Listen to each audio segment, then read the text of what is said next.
Ren Spencer est né à Newbury, à Berkshire en 1929, d'une mère romancière et d'un père officier de l'armée.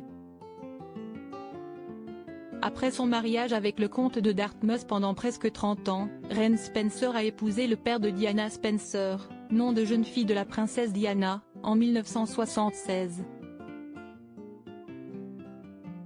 Un mariage très mal vécu par Lady Diana, ainsi que ses frères et sœurs, à tel point qu'elle était surnommée Acide Reine. Une relation qui s'était ensuite améliorée, selon les médias britanniques de l'époque, avant la mort de la princesse.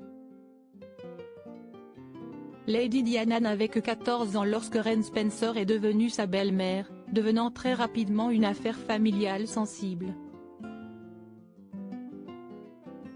Néanmoins, plusieurs années après, lors de son divorce avec le prince Charles, Diana et elle seraient devenues de proches confidentes.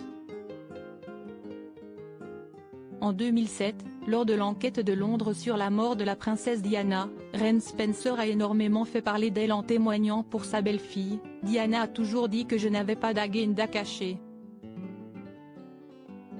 Tant de gens, parce qu'elle était si populaire et si célèbre dans le monde entier, ils voulaient tous quelque chose d'elle. C'était une vie très drainante. Plus tard, au tribunal lors d'une audition sur cette même affaire, elle a prononcé des mots lourds de sens. « Eh bien, nous voulons tout que le beau et sombre monsieur passe la porte. » Ren Spencer, une mondaine en politique. Ren Spencer, fille de parents lambda, était devenue comtesse depuis son premier mariage. Elle était une mondaine très connue au Royaume-Uni et une politicienne locale.